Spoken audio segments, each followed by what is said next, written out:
Welcome to Scikit-Learn, or simply written as Sklearn when is imported in Python. Sklearn or Scikit-Learn is one library for handling machine learning. It's very, very popular library available in Python.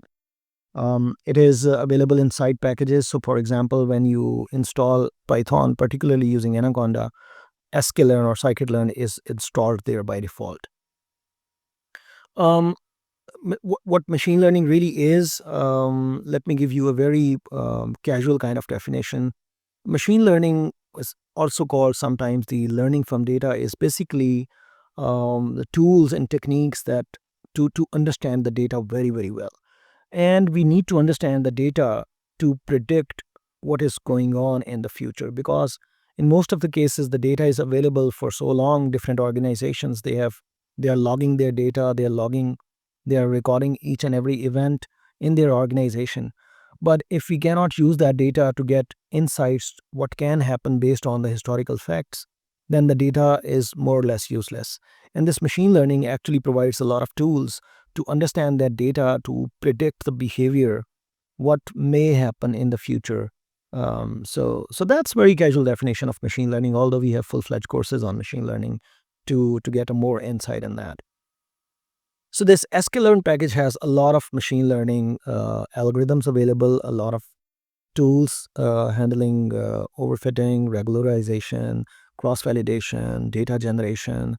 Some real data sets are also there in Sklearn package, including the Iris data set that you have seen in Seaborn as well.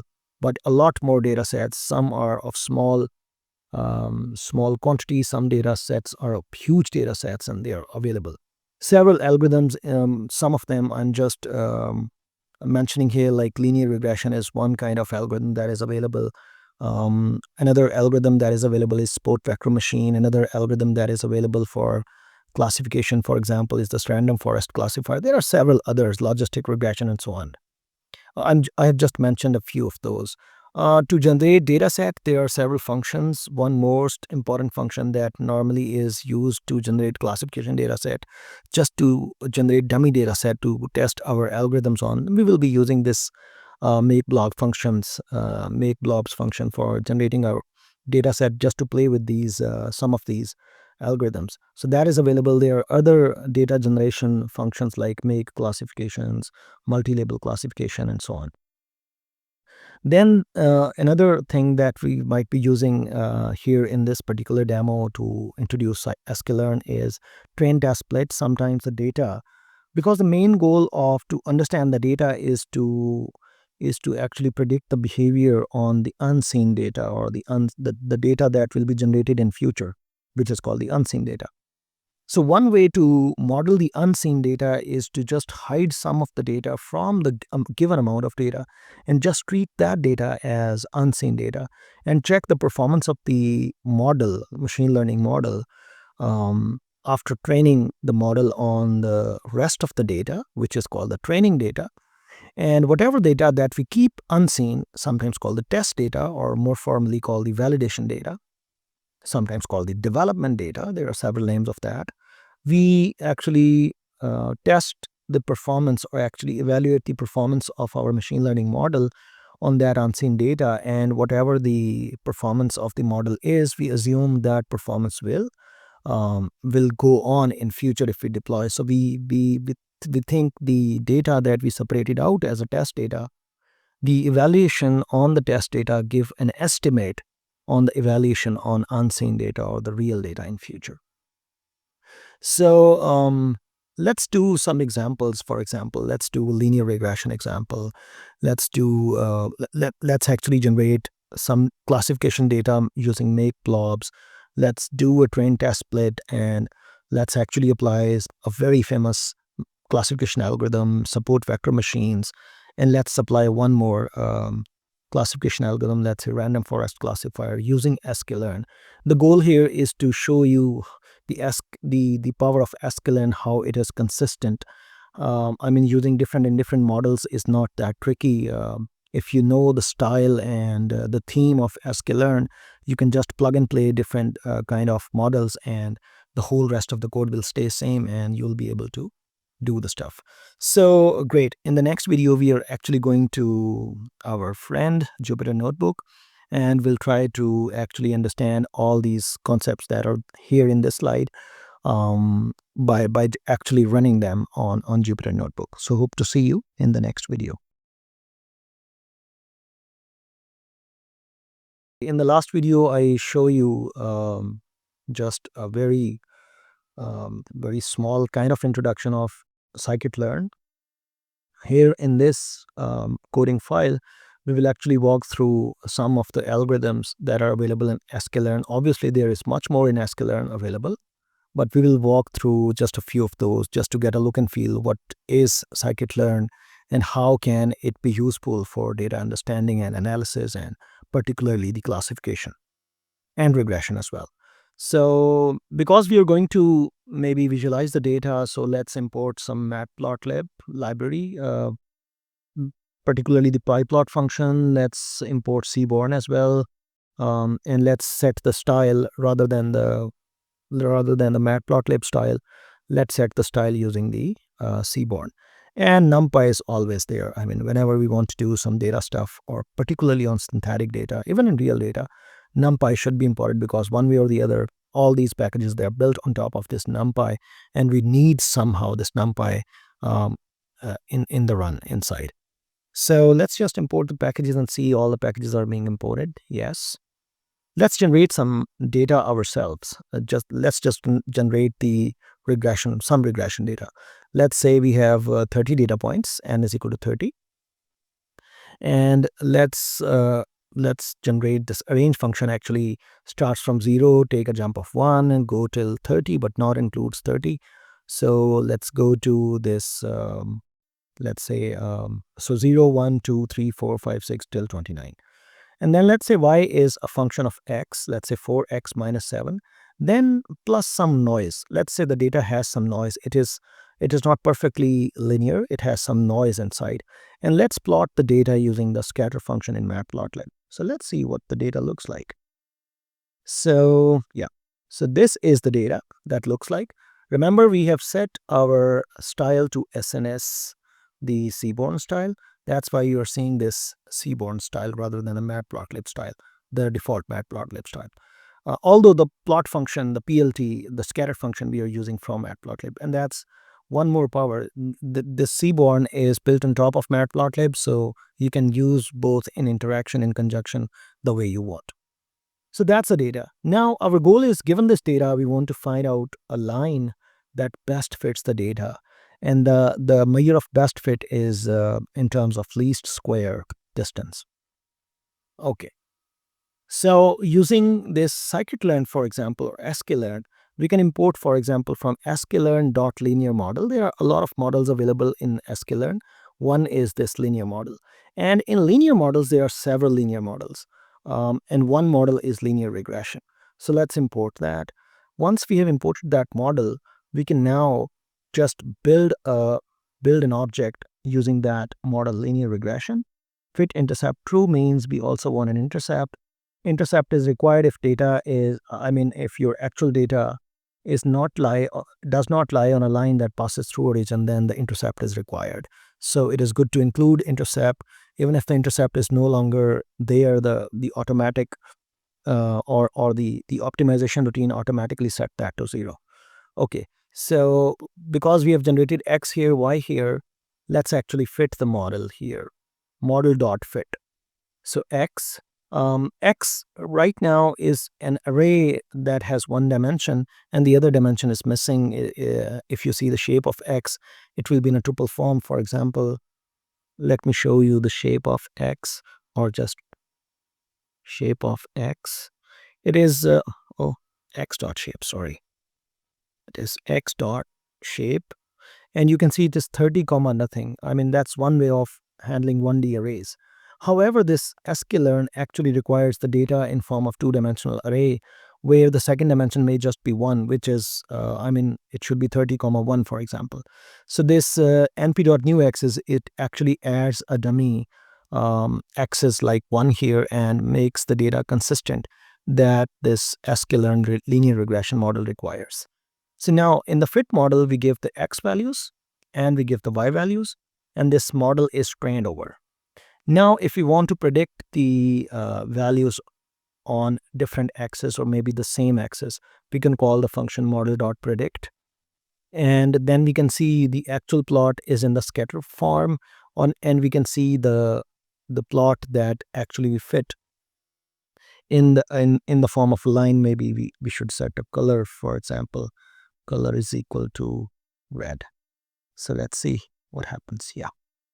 So that's the plot. That's the actual data, the blue points, these are the actual data. And that's the best fit line that we came up with. We might have generated data by giving a lot of noise to it, maybe more noise than earlier. The data may have more noise. Now, with respect to this data, we need to find out the best line, and the best line is this thing. Remember, the best line needs not to pass through every point. It actually has to minimize the overall distance, the overall square distance from all the points. So that's the regression model. But see, the theme of Scikit-Learn, the theme of Scikit-Learn is you have a model, then you have a dot fit function, then you have a dot predict function, and then whatever you want to do. Once you have the dot predict function, you have your estimations or predictions for the future data or unseen data or the same data or whatever you want. Okay, so that's the theme. From the next video, we will be seeing this data generation functions, particularly the make blob functions. And then I will be showing you the train test split function. How can we illusionize ourselves that some of the data indeed is unseen? And then we will see two most famous classifiers in machine learning. One is support vector machines and another is random forests. So yeah, hope to see you in the next video. In the last video, we saw linear regression using this Scikit-Learn, and we saw how can it be used just to predict the pattern of the data. There are polynomial regressions as well. I mean, there are a lot of regression methods. I have just shown linear regression to you. There are a lot of others that are available in Scikit-Learn and available in general as well. So next, let's move on to make blob functions that sometimes is very handy to quickly generate the data set, particularly the classification data set. Working with real data set is always good. I mean, having real data set, having real environment, the data set that came from real environment, you work on that, that is always handy or great. But sometimes it is okay to just test our algorithm or performance or particular property of an algorithm to just generate a synthetic data or some dummy data very quickly, and having that data, the focus is on the accuracy of the algorithm in general rather than how the algorithm performs on this particular data.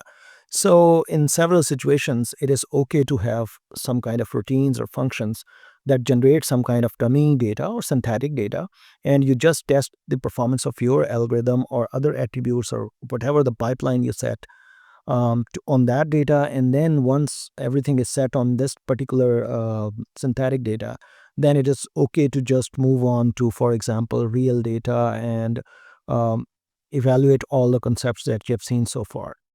So one particular function that is available to generate classification data is make blobs. There are several others. So for example, if you go to, by the way, the real data sets are also there in Scikit-Learn. There are some data sets that are available and they're not synthetic, they're actually real data sets.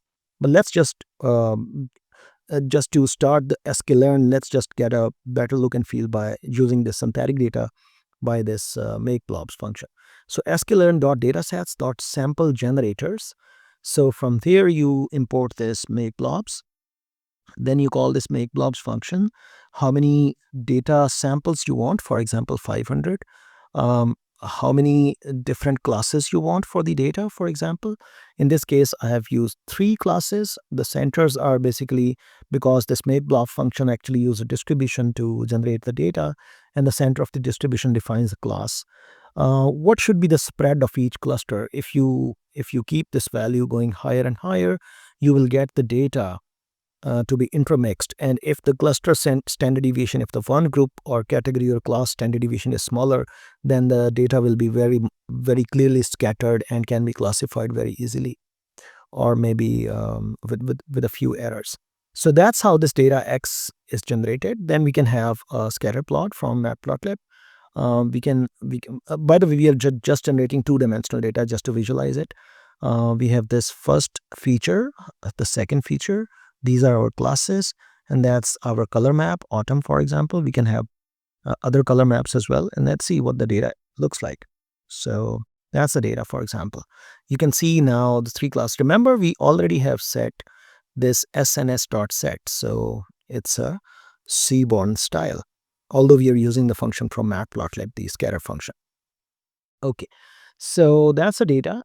If you, for example, increase the standard deviation of each cluster, you will see the separation of the data will not be that evident because the data will start mixing with each other. For example, see that in this particular case, this is in terms of machine learning, for example, we say this data is difficult to classify because although it is well separated, but some of the points, they are just mixed to others and so on. If you keep the standard deviation low, you will get data that is very well separated.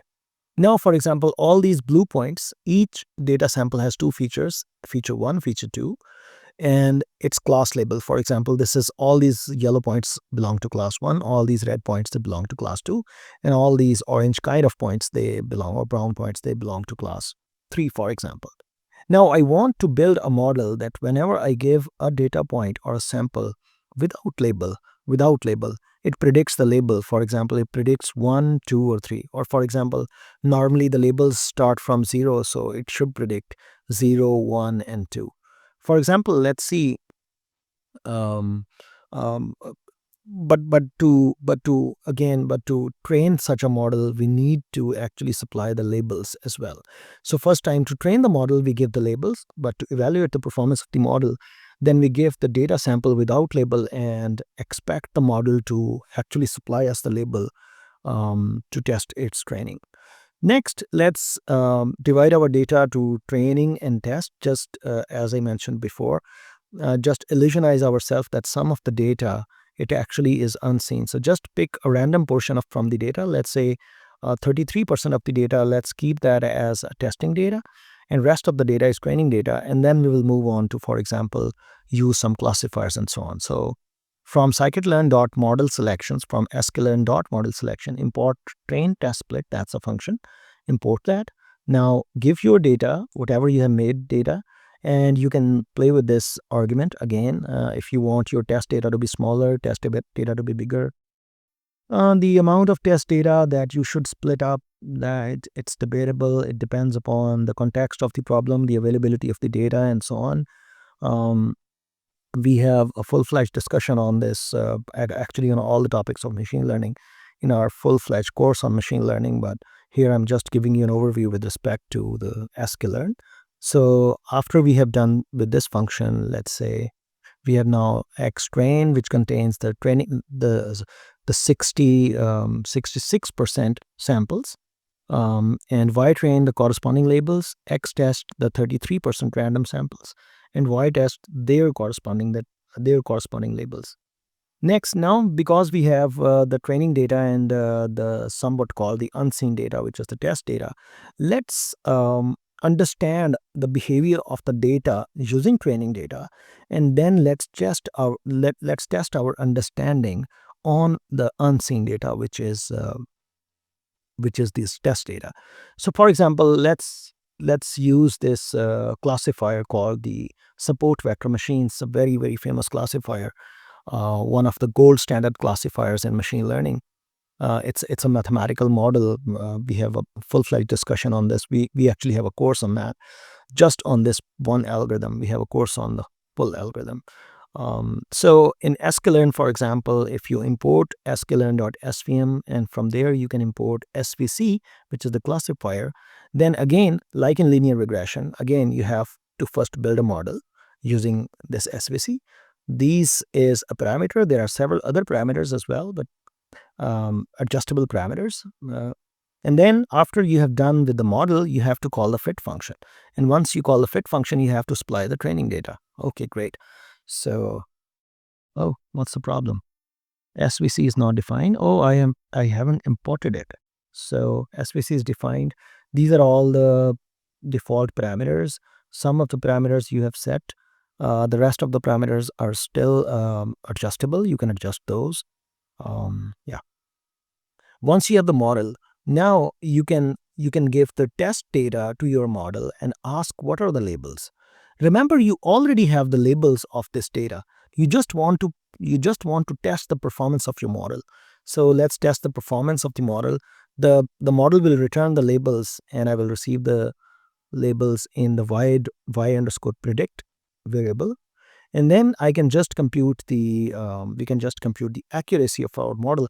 Accuracy is not just the only measure of the evaluation of the model. There are other measures as well, but let's just go with accuracy.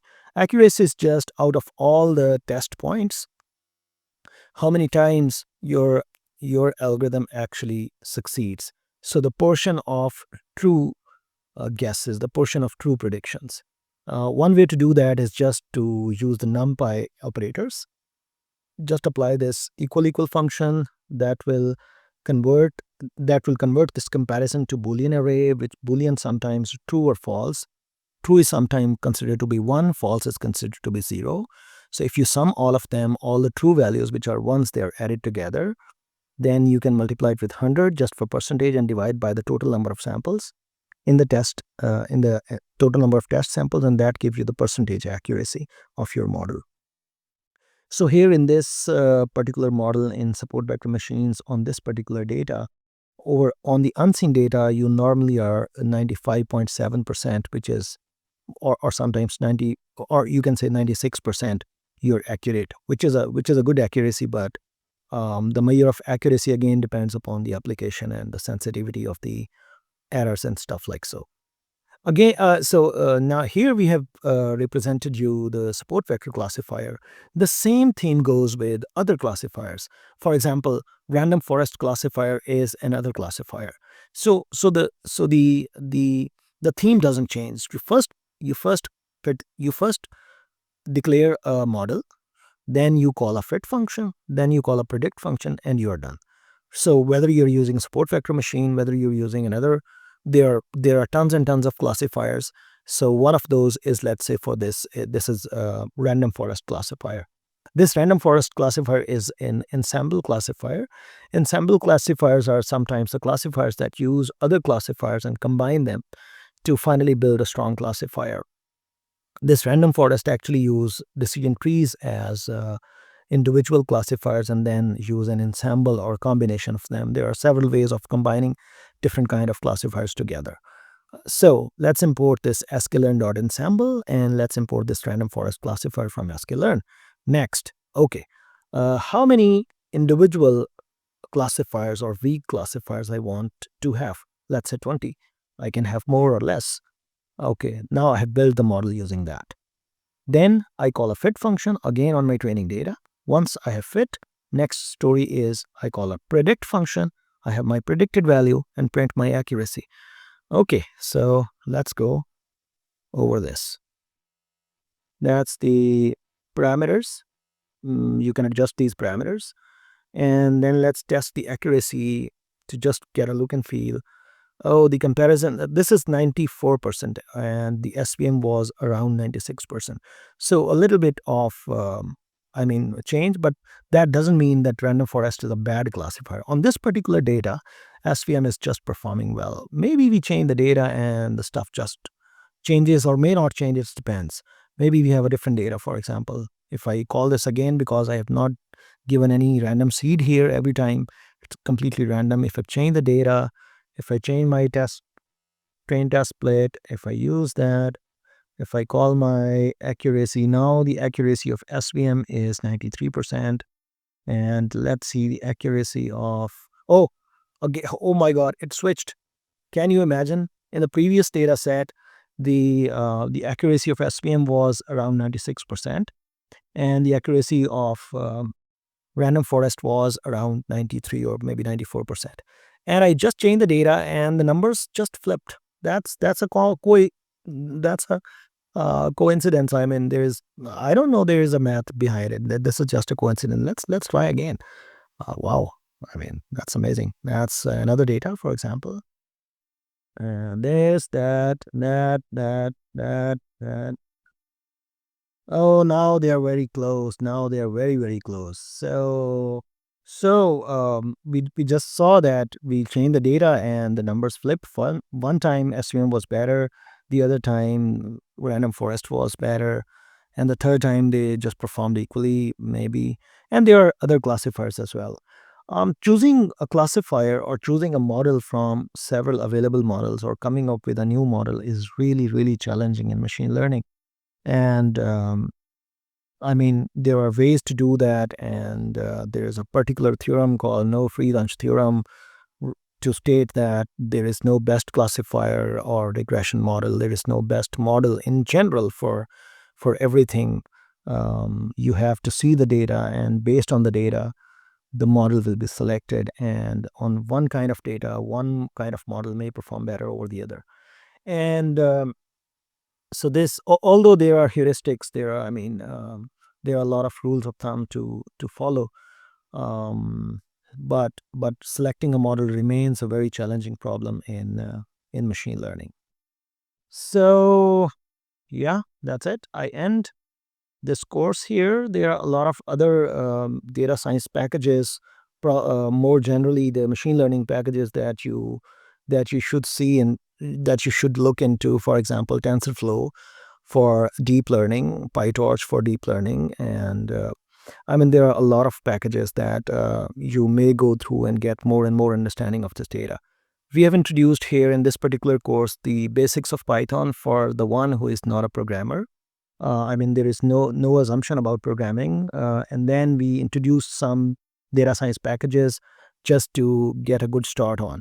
We have a full-fledged course on data science packages, the data understanding and visualization and feature engineering and all that. So keep visiting AI Sciences. We have detailed discussions on these topics. On individual topics, we have full-fledged courses as well. So good luck.